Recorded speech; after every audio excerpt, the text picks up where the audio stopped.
George Sand. Conte d'une grand-mère. Le nuage rose. Chapitre 9.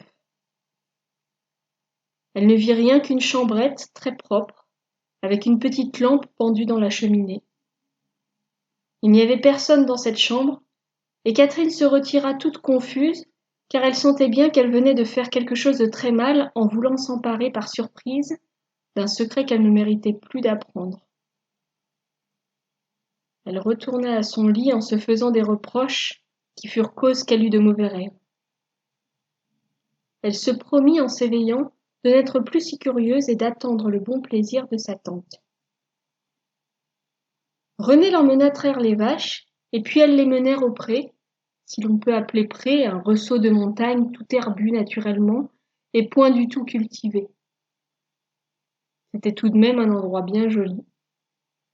Une belle eau bien froide qui suintait du glacier se détournait en suivant le rocher et allait tomber en cascade au bout de l'herbage.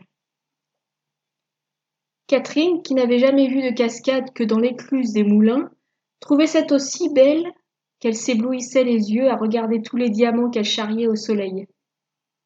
Elle n'osait pourtant pas la traverser en sautant de pierre en pierre, comme faisait René.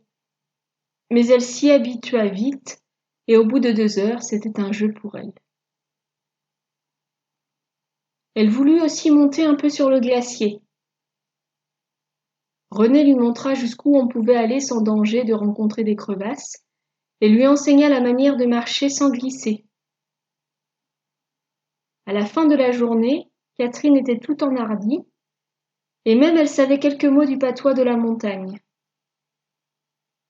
Comme tout était nouveau pour elle, elle s'amusa beaucoup et prit la montagne en si grande amitié qu'elle eut un vrai chagrin quand Sylvaine lui parla le lendemain de s'en retourner dans son pays.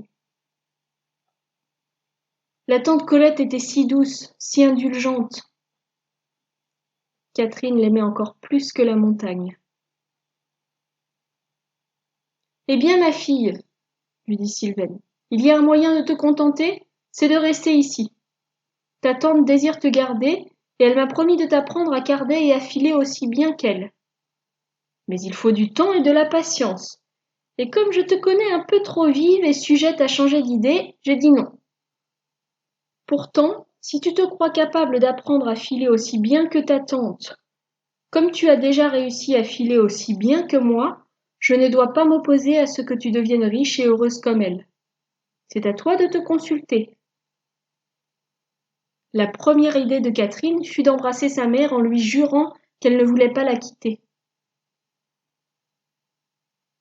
Mais le lendemain, Sylvaine lui ayant dit que c'était un grand tort de négliger l'occasion de s'instruire, elle hésita. Le jour d'après, Sylvaine lui dit « Nous ne sommes pas riches. Ta grande sœur a déjà 3 enfants et le frère aîné en a 5. Moi, veuve, je crains pour mes vieux jours. Si tu étais riche et savante, tu sauverais toute ta famille. Reste ici.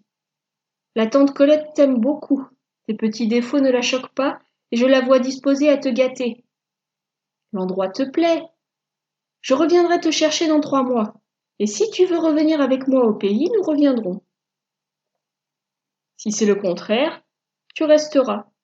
Et qui sait si ta tante ne te donnerait pas un jour tout ce qu'elle possède ?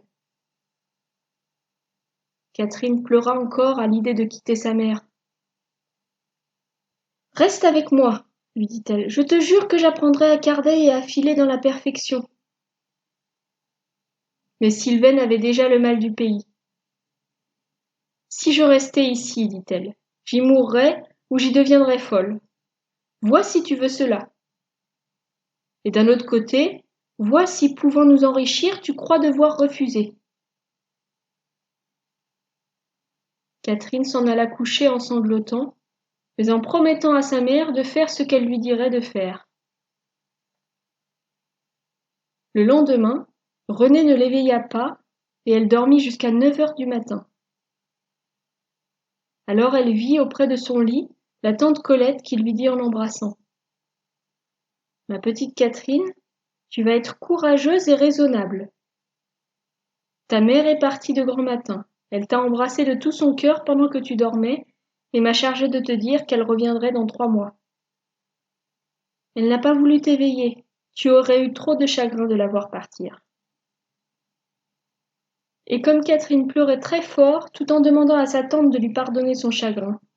« Je ne trouve pas mauvais que tu regrettes ta mère, » reprit la tante Colette. « Cela doit être. Et tu ne serais pas une bonne fille si tu ne la regrettais pas. Mais je te prie, dans ton intérêt, mon enfant, d'avoir le plus de courage que tu pourras, et je te promets de faire de mon mieux pour que tu sois heureuse avec moi. Tu dois te dire que ta mère a beaucoup de chagrin aussi, et qu'une seule chose peut la consoler, c'est d'apprendre que tu te soumets de bonne grâce à sa volonté. » Catherine fit un effort sur elle-même et embrassa sa tante en lui promettant de bien travailler. « Pour aujourd'hui, répondit la tante, tu vas te distraire et te promener. Demain nous commencerons. »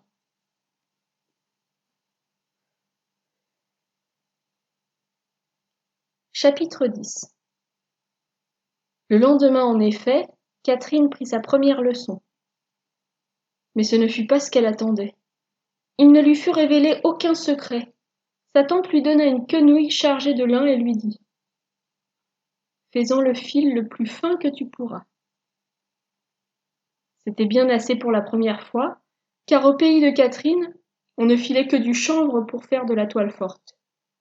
Elle ne s'y prit pas trop mal, et pourtant c'était si loin de ce qu'elle eût voulu faire, qu'elle craignait de montrer son ouvrage. Elle s'attendait à des reproches, mais la tante lui fit au contraire des compliments, disant que c'était très bien pour un premier jour, et que ce serait mieux encore le lendemain. Catherine demandait à rester à la maison, elle eût voulu voir travailler sa tante.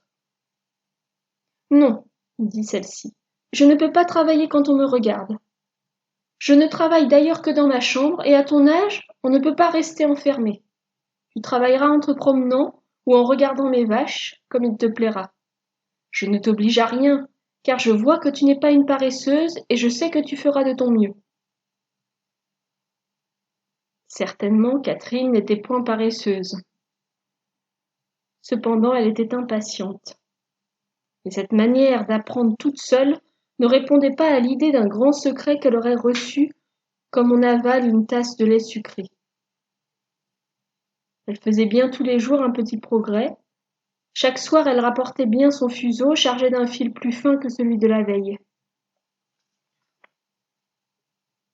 Mais elle ne s'en apercevait pas beaucoup, et au bout d'une semaine, elle sentit de l'ennui et du dépit contre sa tante, dont les encouragements l'impatientaient. Renée, tout aimable et complaisante qu'elle était, la fâchait aussi par sa tranquillité.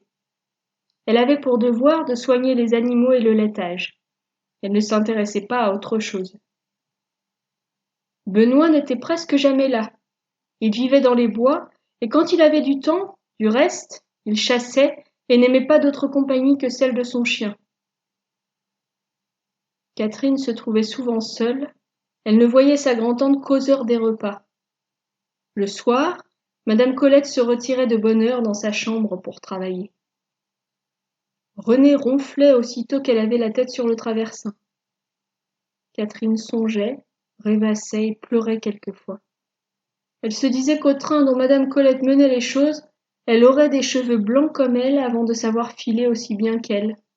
Et songeant à sa mère, elle craignait ses moqueries quand au bout de 3 mois, celle-ci ne la trouverait guère plus avancée que le premier jour. Un matin, Catherine sortit de bonne heure. Elle avait pris la résolution de filer si bien ce jour-là que la tante se verrait forcée de lui donner son secret. Elle alla s'asseoir dans les rochers pour ne rien voir autour d'elle et n'être pas distraite. Mais peut-on ne rien regarder ? Elle leva les yeux malgré elle et vit le glacier qui montait au-dessus d'elle et le haut de la montagne qui se trouvait à découvert. Jusqu'à ce moment, Catherine ne l'avait pas vu parce qu'il y avait toujours une vapeur qui le cachait. Le ciel étant enfin très pur, Elle admira ces belles neiges dentelées en blanc sur l'air bleu, et fut reprise du désir d'aller jusque-là. Mais c'était très dangereux. René l'en avait averti, et la tante Colette lui avait défendu d'essayer, disant que cela était bon pour des garçons. Catherine se contenta de regarder en soupirant cette chose si belle qu'elle aurait voulu toucher, et qui paraissait tout près bien qu'elle fût très loin. Elle vit alors ce qu'elle n'avait pas encore vu dans le ciel de ce pays-là, des flocons de petits nuages dorés qui s'amassaient autour de la plus haute dent du glacier et qui lui faisaient comme un collier de grosses perles. Comme c'est joli, se disait-elle, et comme je voudrais savoir faire un fil assez menu pour enfiler des perles si légères. Comme elle pensait cela, elle vit sur la dent du glacier quelque chose de petit, mais de brillant, un point rouge qui se mouvait aux rayons du soleil, juste au-dessus du collier de petits nuages. Qu'est-ce que cela pouvait être? Une fleur? Un oiseau? Une étoile? Chapitre 11. Si j'avais, pensait-elle, les lunettes d'argent de ma grand-tante, je verrais certainement ce que c'est, car elle m'a dit qu'avec ces lunettes-là, elle voyait tout ce que les yeux ne voient pas. Il lui fallut bien se contenter de ses yeux, et regardant toujours, elle vit le petit point rouge attirer à lui tous les petits nuages dorés, jusqu'à ce qu'il en fût si enveloppé qu'on ne le voyait plus du tout. Tous les petits nuages réunis n'en faisaient plus qu'un gros, qui brillait et tournait en boule d'or au sommet le plus élevé, comme le coq d'une girouette sur un clocher. Au bout d'un moment, cette boule s'enleva et monta en se faisant toujours plus petite, jusqu'à ce qu'elle devint toute rose, et Catherine l'entendit chanter d'une voix pure comme le cristal et sur un air le plus joli du monde. « Bonjour Catherine, Catherine, me reconnais-tu » ? « Oui, oui, s'écria Catherine, je te reconnais, je t'ai porté dans mon tablier. Tu es mon petit ami, le nuage rose, celui qui parle et dont j'entends à présent les paroles. Cher petit nuage, tu es un peu fou, tu as cassé mon beau pommier fleuri. Mais je te pardonne. Tu es si rose et je t'aime tant. » Le nuage répondit. « Ce n'est pas moi, Catherine, qui ai cassé ton pommier fleuri. C'est le tonnerre, un méchant qui se loge dans mon cœur et qui me force à devenir fou. Mais vois comme je suis doux et tranquille quand tu me regardes avec amitié. Ne viendras-tu pas quelque jour sur le haut du glacier ? Ce n'est pas si difficile qu'on te l'a dit, c'est même très aisé, tu n'as qu'à vouloir. Je serai là d'ailleurs, et si tu tombes, tu tomberas sur moi. Je te soutiendrai pour que tu n'aies pas de mal. Viens demain, Catherine. Viens dès le lever du jour, je t'attendrai toute la nuit. Et si tu ne viens pas, j'aurai tant de chagrin que je me fondrai en grosses larmes et qu'il y aura de la pluie toute la journée. J'irai, s'écria Catherine, j'irai, bien sûr. À peine eut-elle fait cette réponse, qu'elle entendit un bruit comme un coup de canon, suivi d'un éclatement de mitraille. Elle eut si grand-peur qu'elle s'enfuit, pensant que le malicieux nuage recommençait à la trahir et à lui rendre le mal pour le bien. Comme elle courait tout éperdue vers la maison, elle rencontra Benoît qui sortait fort tranquillement avec son chien. « Est-ce toi, lui dit-elle, qui a fait ce coup de tonnerre avec ton fusil ?»« Le bruit de tout à l'heure, répondit-il en riant. Ce n'est ni le tonnerre, ni mon fusil, c'est un lavange. Qu'est-ce que tu veux dire ? C'est la glace qui fond au soleil et qui éclate et qui roule en entraînant des pierres, de la terre et quelquefois des arbres quand il s'en trouve sur son passage. Des personnes par conséquent, si le malheur veut qu'il y en ait qui ne se garent pas à temps. Mais on n'a pas toujours la mauvaise chance, et c'est même très rare. Il faut t'habituer à voir ces accidents-là. À présent que le beau temps est revenu, Ça se verra tous les jours, et peut-être à toute heure. Je m'y habituerai. Mais puisque te voilà, Benoît, dis-moi donc si tu monterais bien sur la grande dent du glacier, toi qui es un garçon et qui n'as peur de rien. Non, dit Benoît, on ne monte pas sur ces dents-là. Mais j'ai bien été tout auprès et j'en ai touché le pied. Ce n'est pas la saison pour s'amuser à ça, il fait trop chaud, et des crevasses peuvent s'ouvrir à chaque instant. Mais pourrais-tu me dire ce qu'on voit par moments de rouge sur la pointe de la grande dent? Tu l'as donc vu, le point rouge? Tu as de bons yeux. C'est un drapeau que des voyageurs avaient planté sur le plus haut rocher de la montagne, il y a environ un mois, pour faire savoir à ceux qui les regardaient d'en bas qu'ils avaient réussi à monter jusque-là. Il est venu un fort coup de vent qui les a forcés de redescendre bien vite, en laissant là leur drapeau que la bourrasque a emporté sur la crête du glacier, et qui est resté accroché en attendant qu'une autre tempête le décroche. Catherine dut se contenter de l'explication de Benoît, mais il lui avait passé par la tête une fantaisie qui lui revint en voyant de loin la tante Colette se promener au bas du glacier avec son capulet de laine écarlate sur la tête et sur les épaules. Elle n'était pas si loin que Catherine ne put la reconnaître, et bien que la pauvre enfant n'eût pas filé 3 zones de fil ce jour-là, elle alla tout de suite à sa rencontre, sans songer à quitter sa quenouille pleine et son fuseau vide.